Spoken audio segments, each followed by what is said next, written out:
Right, I'm looking to do a repair on this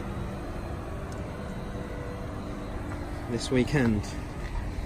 So you can see the lacquer is actually peeling off of the spoiler, exactly in the same way that the wind hits it. But I'm contemplating as to whether to spray it pearlescent black or keep it stock astral black. What are your thoughts? Because if it comes out quite well, I'm actually thinking of doing the rest of the car in pearlescent diamond black.